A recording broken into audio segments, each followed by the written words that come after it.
Hey guys, I'm doing another one of these things because I feel like it. I need to talk to somebody. Um it's just it's part of my coping mechanism, and it always has been, and it's just there's just only so much I can unload on my wife without it being unfair. So so I'm glad you're here. um what's been going on? I hope you're all doing good. Y'all hope you're all doing good. Um, I am. I'm continuing to do well, but I've had a bit of a. Oh man, I had a day today.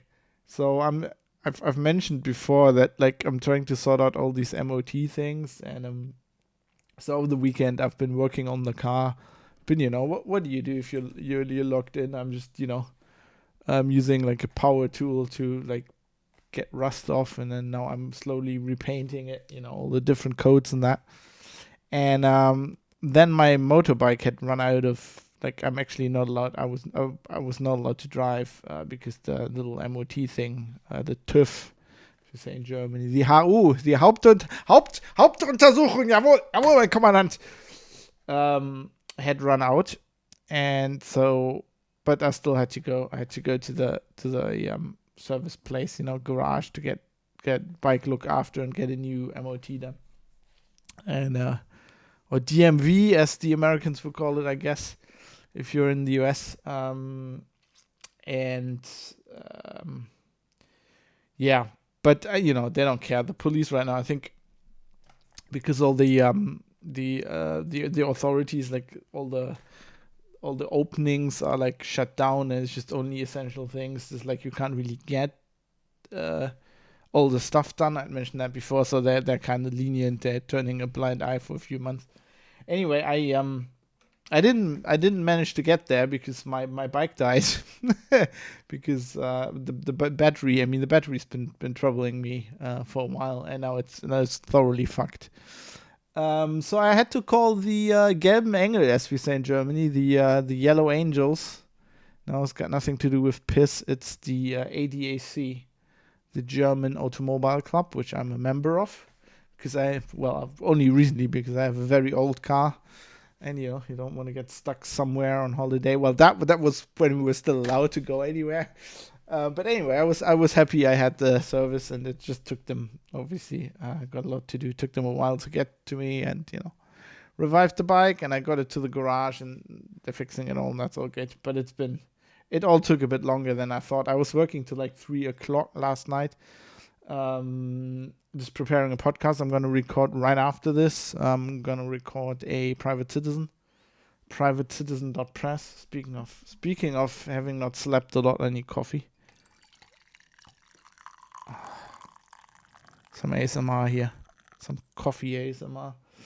Um, yeah. So wait, Hamburg since 1189, which is not long. Actually, the town I'm born in, Duisburg, is older. But anyway, um, yeah.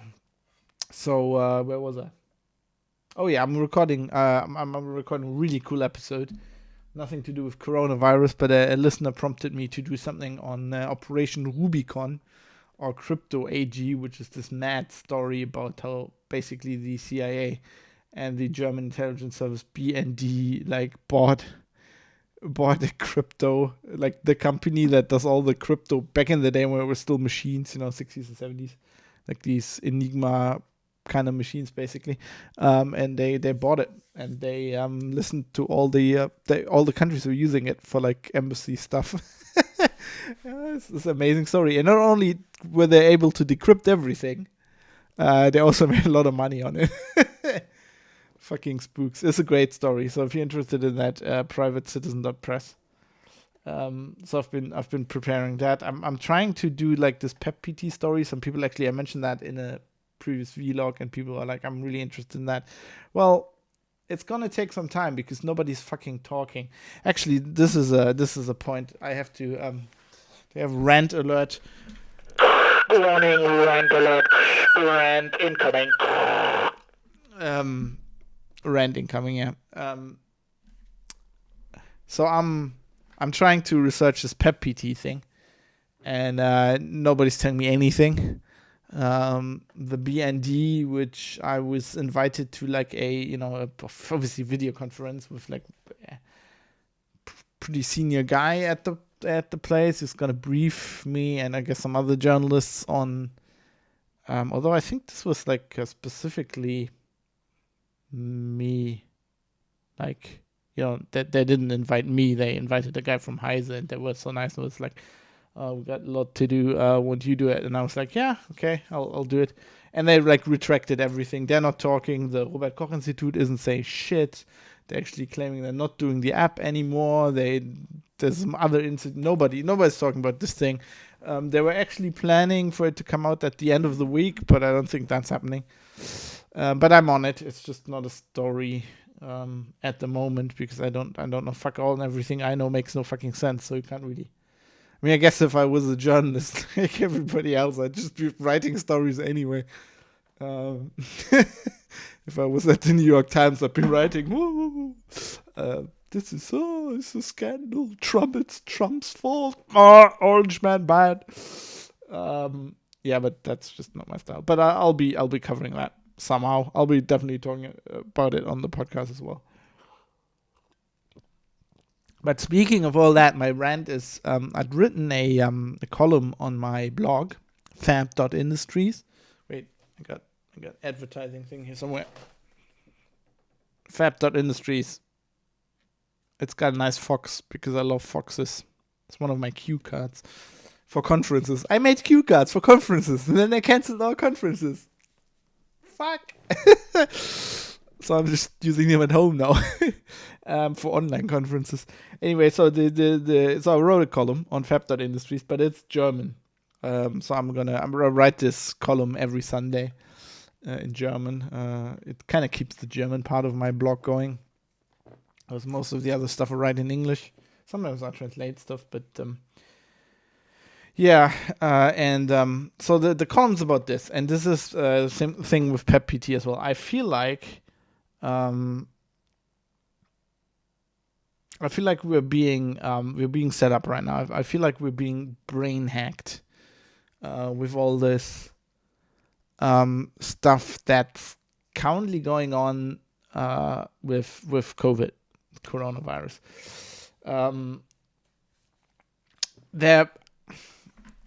Right. So if you listen to some of my podcasts, you know that I find conspiracy theories quite fascinating. I'm not a believer in them because I'm not a believer in anything. I don't believe in a god. I don't believe in mythical beings. I want facts. I want truth. I want actually science. But I find them interesting. I find them entertaining, and sometimes they turn out to be true, because a conspiracy theory is just this theory about conspiracy, and conspiracy exists. Case in point, Crypto AG, where the US government bought the main provider of these machines, of cipher machines, and kept it running against all odds, and then for decades was able to read everything. And if you'd known that before February of 2020, before the Washington Post story came out, you'd be like, yeah, that's a conspiracy theory. Yeah, it is. And it was true, because it was actually conspiracy. Sometimes there are actually conspiracies. But anyway, back to the point. Meanwhile, back at the point, as they used to say on Lago Radio. What was the point? Anyway, conspiracy. When I say what I'm going to say, I don't think it's a conspiracy theory. I don't think, they created this virus or made up, or like they created the press response to it. I think that all just happened because, I like to call it a media virus now. That's basically what it is. But I'm not saying they set that up. But what I'm saying is they're using this situation we're in now to test things. And I also don't think it's like a cabal of people sitting somewhere in a dark, shadowy room in an underground bunker somewhere, No, when I say they're testing it, it's like people have ideas and they implement it, and they're just trying. And currently they're trying what they can get us to do. They're trying to see how long can we get these people to stay inside. How long can we keep them scared? How will they actually do it? If we say we have to do 2 meters distance in public, like, will people actually do that? I mean, if you go shopping now in Germany, you have to take a shopping cart, even if you're just buying one piece. You have to take a shopping cart because of the space. Like, it's not like I'm just gonna leave, like I always do, leave the shopping cart there and walk to the aisles by foot, because everybody just goes by shopping cart. It's gonna clog the whole place, and it's already chaos, because I guess people now feel like they have to hold on to your shopping cart. And by the way, they're disinfecting the shopping cart for you. Some security guys. Not that guy knows how to disinfect anything, but okay. Hey. It's all these mandatory rules. Like, oh, you can only buy 3 packets of pasta. Oh, there's no toilet paper. You actually have to knock at a special door and ask nicely, and maybe then you get some toilet paper. It's like all this shit. Like, gay couples being stopped have to prove that they're actually gay couples. I read that at some beaches, they actually, like obviously not in Germany, but like I guess in France. I think it was in France or in Spain. Like, there were people still on the beach, right? So they used like a helicopter from like the sea rescue, whatever, and like prop washed them off the beach, like flew low, so the sand would just blow them away. You're like, what? There's like all this shit is going on, and I feel like it's like they're probing, right? They're trying to see how many people they can get to stay at home. So Microsoft, I don't know if this is true, but Microsoft said this. Microsoft said that I think on the 31st of March, they had, don't let me, I'm bad with numbers, but I think it was 17 billion meeting minutes in one day, which I calculated to be about 5,000 years of meetings in a day. That tells you several things. People are using online meetings more. People are generally meeting way too much. Like, if you ever worked at a company, meetings doesn't equal work. There is very little work that gets done in meetings. If you think meetings get work done, you're a manager. You're like that, you're the head guy. They love meetings because it's their way to control. It's like where they can see that they're actually controlling people. And people like to be important and talk about stuff. They love meetings, but people who actually want to get work done fucking hate meetings. So there's not, like, in this whole home office thing, apparently nobody's working. They're all just meeting online now. I mean, 5,000 years of meetings in a day. Can you imagine? I don't know if that's what Microsoft said. I don't know. Maybe they're wrong. Maybe they're right. And it's just Microsoft Teams. It's not even Zoom. It's just Microsoft Teams. Maybe they're counting all the chats as well. I don't know. But it's like, imagine that much pain and suffering. 5,000 years. That's like going back to the Egyptians. That's all that time being spent on meetings. Like, we went to we invented the wheel, and like we invented like all the philosophy twice because it got wiped out in the middle. And then we invented democracy, and we invented countries and nation states and militaries and standing armies and cars, and then we went to the moon. In all that time. But it's just mad. I think they're just, there's the first stories now. Oh, look. Oh my God. There's no pollution in China because in Wuhan they're all locked in, and like the NASA put out some images. There's never been that. It's so good for the environment. There's never been that much little air pollution. You're like, that's going to be the next step. Like, once they figured out that we all stay inside, if they make us afraid, they're gonna make us, like, after this virus thing is gone, which I'll get to that in a minute. I think that'll be gone. Anyway, once that's gone, they'll figure out, okay, let's scare people of climate change, because there's not that many people who died of the virus. They will die much more from climate change. So all of us, we need to stay in now, like, I don't know, 2 days a month or something like that, because it reduces the pollution. I don't, and I just like, I don't get, I just generally, I've said this so often, but I just can't get over it. I don't get journalists, right? So they're like, look how little pollution there is in China. That is amazing. But they just don't go the logical next step. And you're like, yeah, of course it is. Like, of course people are staying inside. But they're staying inside because they're living in a fucking dictatorship. And if they go outside, they get hit with poles and dragged into like jail. Right? And you're like, yeah, of course. Yeah, you could do that and it's gonna be good for the environment, but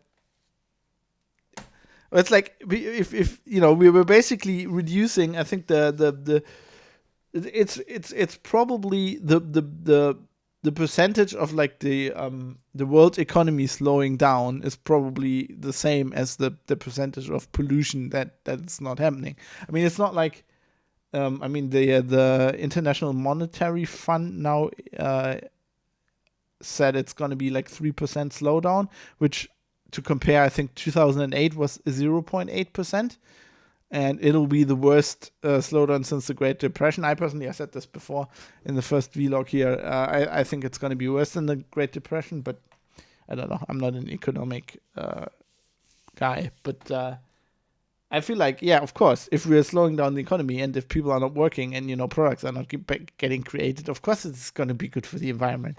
You know, of course people are not commuting because they're not working. They're sitting at home in their pajamas and doing online meetings all day. I feel like that's all the work that you could actually get rid of, probably. I'm saying that as somebody who just works from home. But hey, I don't have any meetings. I have zero ever since I started being a freelancer. I have zero meetings. I went from like 8 hours a meeting a week to zero, which is amazing. And now I don't have meetings. I just write emails. Like, and sometimes I call people, but I don't like talking to people on the phone. So rarely happens. I just work. That's the future. Yeah, I just feel like it's just so many things that are gonna get tried that we'll never get rid of. Like the whole PEP-PT, right? The tracking thing. Apple and Google are now building.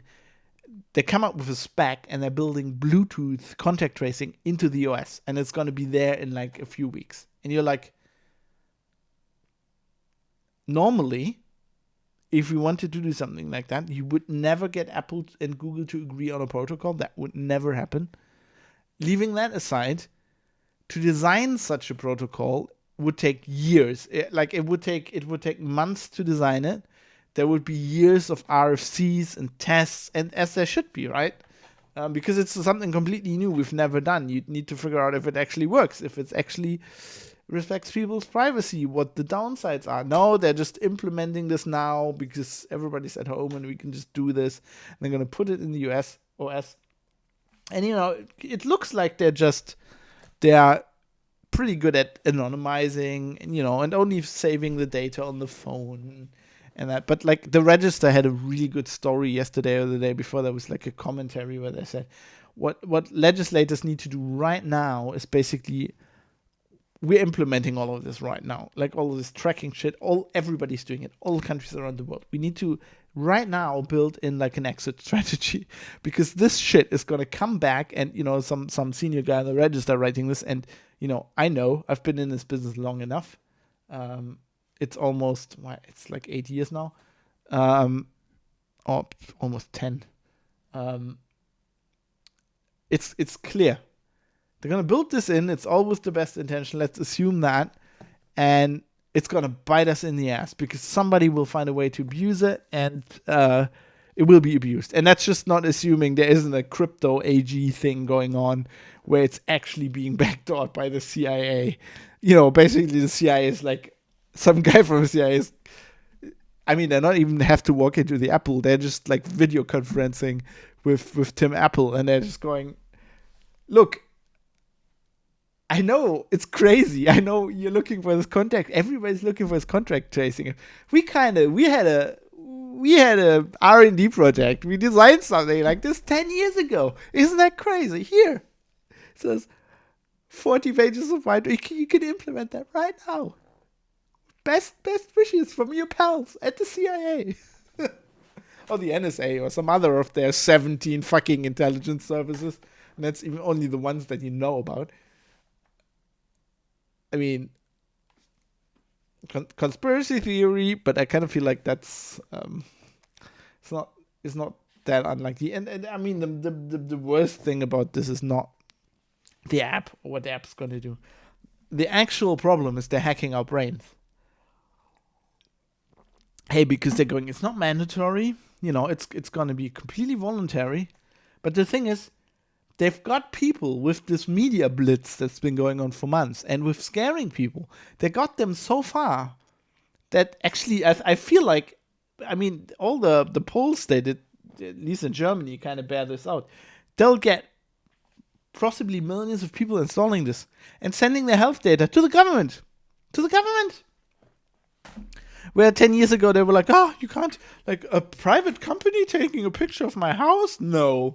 But now it's like, yeah, sure, I'm going to send my health data to the government. I don't want to get this virus.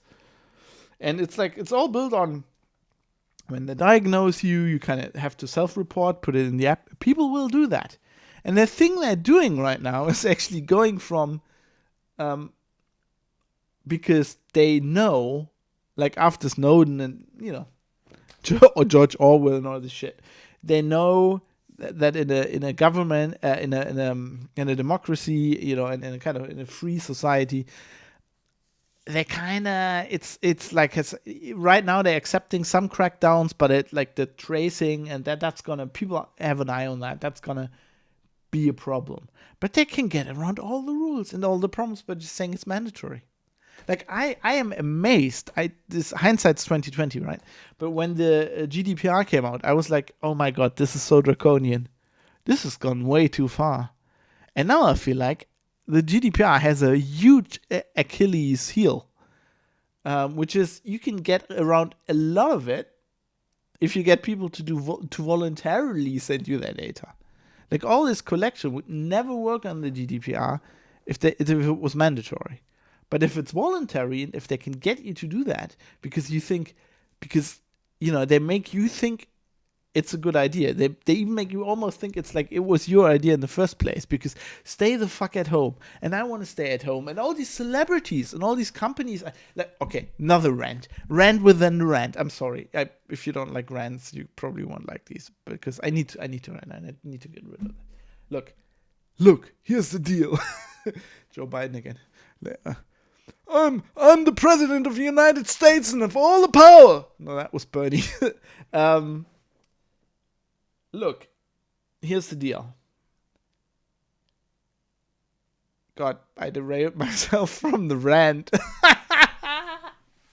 Epic fail. I don't know what I wanted to rant about anymore. It's gonna come back to me. Anyway, they're gonna, that was hilarious.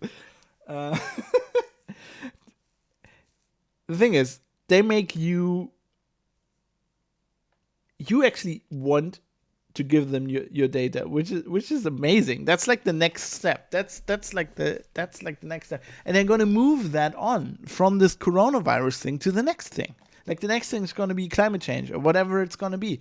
People will be voluntarily donating their data to this shit. And the trick is, what they learned is not to be like damn like virus fascists or whatever, like they're literally in China where they're literally like you have an app with a barcode. Like the next thing is literally tattooing your barcode on your hand or something. You have to scan it because now in China you can't go anywhere without this app and this barcode and this tracking and stuff. No, we're going to do in the West, we're going to do this voluntarily and we're going to get people to help us do it, and people will do it. And it's going to, it's the same thing with the having tracking devices in your car and your insurance company providing you a benefit. Like that's how it starts, right? They give you a discount if you let them spy on you. And then everybody gets a discount. And then the next step is, hey, everybody wants to wants to give us their data, so let's just make that a default. And if you want privacy, you can pay for it, right? And then you have to pay for privacy. And the next step is then actually you don't have any privacy anymore. That's where it's going. Call me crazy, but it's like if you're dealing with this shit, if you're looking at these stories, that's the only conclusion I can get to. Like this app they're trying to roll out in Germany, and then they're trying to pushing this out, and it's clearly not ready. Like they're gonna say it's open source. There's no fucking source code. Show me the fucking source code before you release it, you idiots. Like they're canceling all the press conferences. They don't want to talk to the press, or I guess I don't want to say that. They don't want to talk to me because I would be somebody who would actually ask hard questions. They're gonna talk to like the mainstream media guys that are just, let me write it down, let me report what they're saying, not think about it, or like, oh, it's an open source app. Like, I've sat in these press conferences where like the guy goes, it's an open source app, and everybody's just like, yeah, it's an open source app, and reports that, right? And I'm the only guy who's like, and where's the code? Oh, it's coming. Well, it's not an open source app then, is it? It's not open source, is it? And everybody else like, what's that crazy guy? He just said it was open source. It's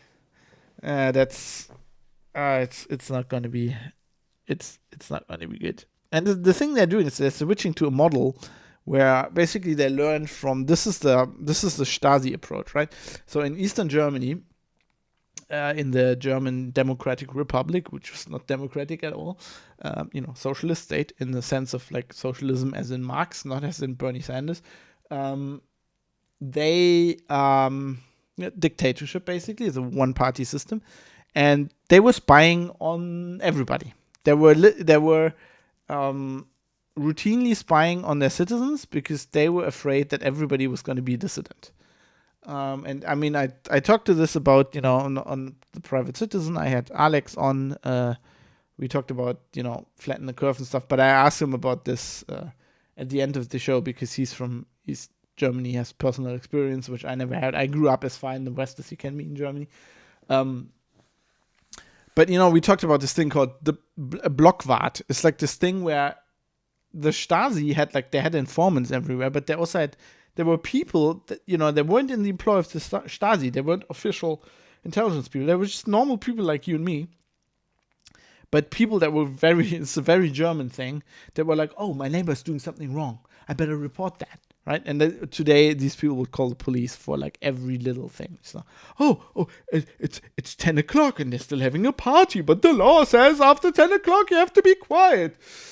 And so what the Stasi state did was basically they figured out, okay, if we assume everybody's going to be a dissident, we don't have enough, like even our huge security apparatus can't keep track of all these people. So what are we doing is actually something I think they learned from the Nazis, even though they always said they despised the Nazis so much.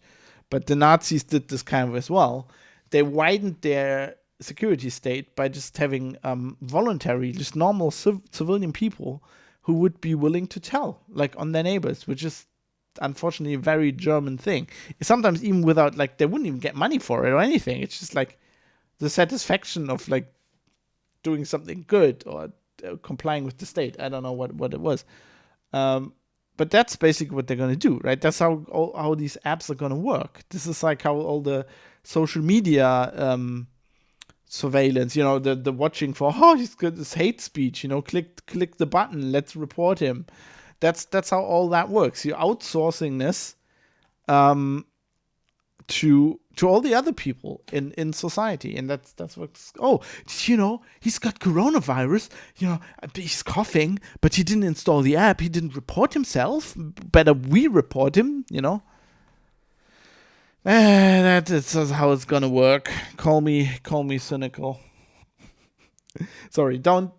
I had this after the first vlog, I had people writing me off. We feel like you're not doing so good. Don't mistake this. This is my outlet. I'm doing great. I'm just doing work and whatever. But sometimes I need to rant. And you're my chosen You're my chosen counterpart. And now I'm waffling because I can't remember what I wanted to rant about. I was very, very hyped up about it. If I watch this video back, it's gonna occur to me. It's gonna feel really, really bad. Actually, I'm looking in this thing. Do I look red? I got some sun today. I'm like massively sunburned because I'm not used to going out anymore. Yeah, it's gonna.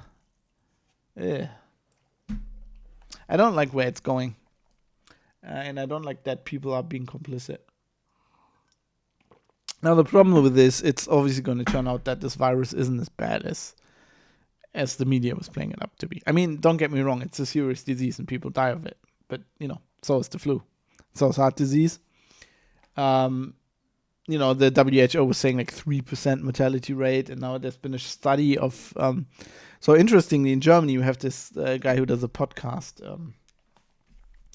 like a virologist who did a lot of work on coronaviruses in the last few years, and obviously Drosten is his name, and he's in Berlin, and he was obviously called by the public broadcaster, and from day one they were doing a podcast when this all kicked off in the media. And he's become the new star. Now, interestingly, he used to work at my old university in Bonn University. He used to run the virology lab there. Now, the guy who took it over from him, while Drosten was doing podcasts, he was actually doing work because in North Rhine-Westphalia, kind of close to Bonn, there was their biggest outbreak in Germany early on. It was huge. It was one council and nearly everybody, they said nearly everybody was infected. Turns out now it was 19%. But he did a study there. He was one of the first guys. He's actually the guy who figured out that one of the symptoms of the virus is losing your taste and smell, sense of taste and smell. He figured that out because they went there and they took swabs of everything. They went to people's houses who had coronavirus, and they asked, "Can we come in? We're trying to research this. Will you let us, ask you a few questions?" And then they took swabs. They actually took air samples and water samples and tried to figure out how this virus spread. And in their questionnaires, they found out that people actually, one of the most reported things was that they were under the shower and they couldn't smell their shampoo anymore. And that's how it started. That's the first thing they noticed. So he found that out, but they've done a preliminary study now, which kind of contradicts all the mortality rate numbers. So basically, what they did is they didn't look at infected people. They did a representative study of over 1,000 people in this one commune, in this small town, and they figured out how many of those got infected, how many had symptoms. And the mortality rate among those people is 0.3%, which is a lot closer to a bad influenza. Bad influenza can get up to 0.4. H1N1, for example, was kind of 0.4. And a lot closer to that. Normal influenza is 0.01. So that's less. But bad seasonal influenza where people don't have immunity, stuff like that. Influenza A, for example. Or stuff like H1N1.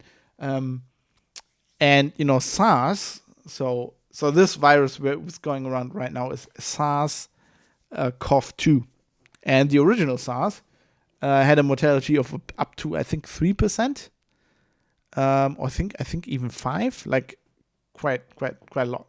So this virus is much closer to the flu than it is to SARS or anything worse, like Marburg virus or Ebola, stuff like that. Now the problem is obviously it's very infectious, and a lot of people get infected, which that's the whole flatten the curve, and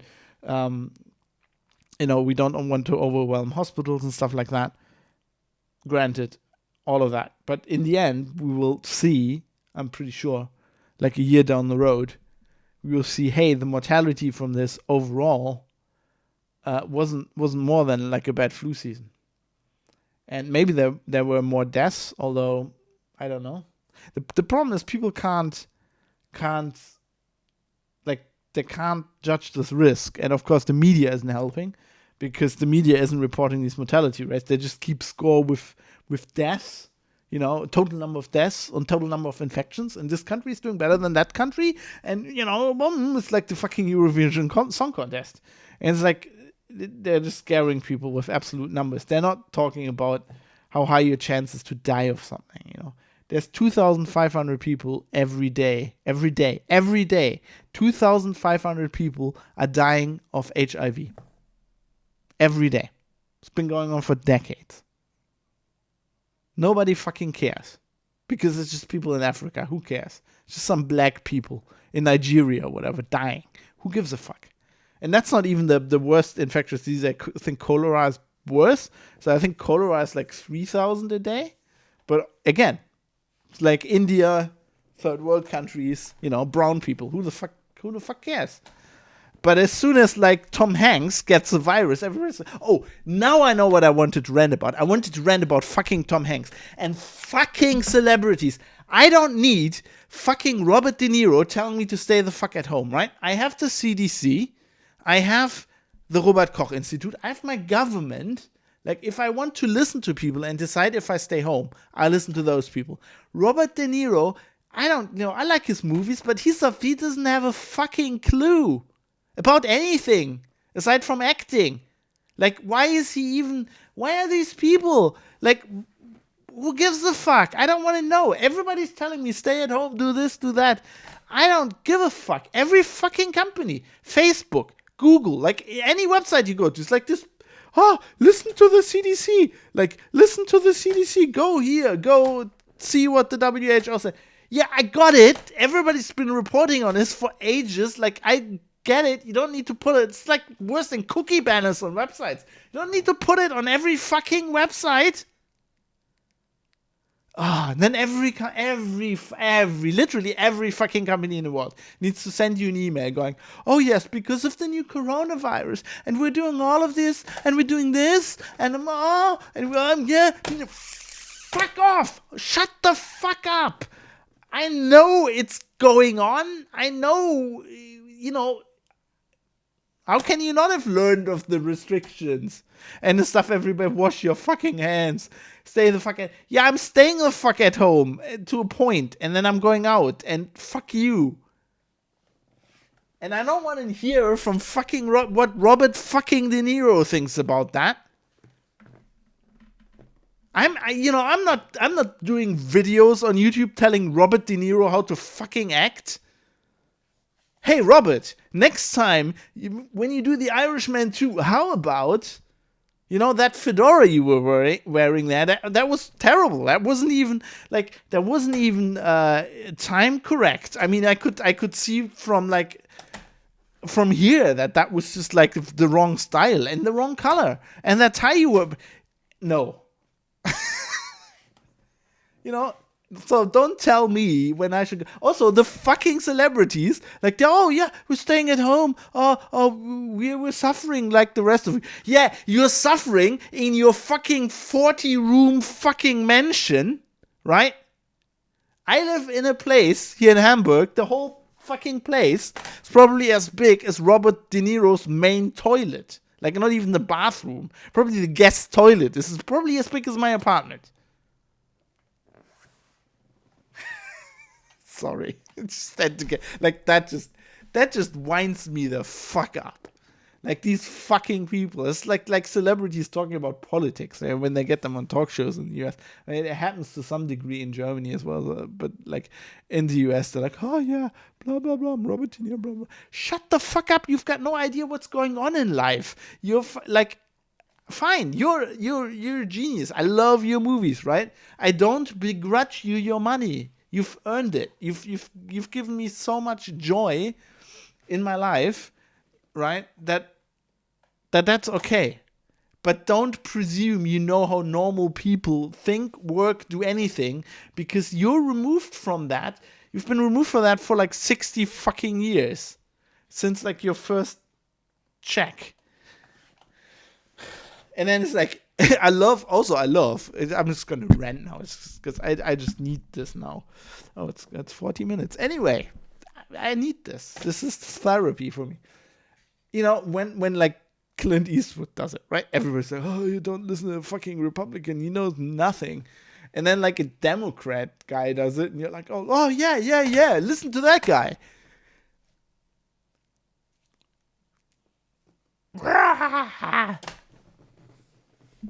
Fucking pieces of shit. God, if I had the time, like all these companies that send you emails like, because of coronavirus, blah, blah, blah, blah, blah, because of COVID-19, I would love to send like an email back to everyone. I should just write one and do like a macro where I can just like do a key combination, just fire it off like, oh, because of coronavirus, I'm doing all of this. I'm now painting my car because I've got more time. Obviously, I'm not making that much more money because like income is suffering, and but you know we're hanging in here. But no, I'm not gonna do that. Then it's like spammers. Then they know that somebody's actually reading the emails, and they're just gonna send you more fucking promotional bullshit. Anyway, how are you doing? I love to know. I relish. No, I mean this. I relish people writing me in the comments. You can also go to fab.industries. There's like contacts on there. And while you're at it, go to privatecitizen.press, which is where I'm restraining myself a lot not to rant, which is right. I think I need these things to rant. I'm doing very, I would say, you know, if you listen to it, you'd probably think they're probably like really educational and interesting shows. At least I'm trying. I'm trying to put a lot of information in there. And, you know, I'll do some episodes that are not on coronavirus, like the one I'm going to do in a second about Operation Rubicon. And then also at some point I'll have to do another. Like I was thinking my next coronavirus related one is going to be on PepPT, but I don't think there'll be much forthcoming in the next week. I think they're just like running around like headless chickens everywhere, including the BSI. I think I need to like. I think I'll do I don't know. I might do an update episode. There's some stuff that's happening in Germany, close to the curfew. Maybe I can look at the Apple proposal for this contact tracing stuff. I feel like they need to, then something needs to change. They can't keep this, like, keep people locked in up. Like, also, like, the most amazing thing is, like, Hamburg. This is, like, I've never before felt like I've been trolled by a city, but I'm being trolled by a city. I think everybody in Hamburg is. So Hamburg is famous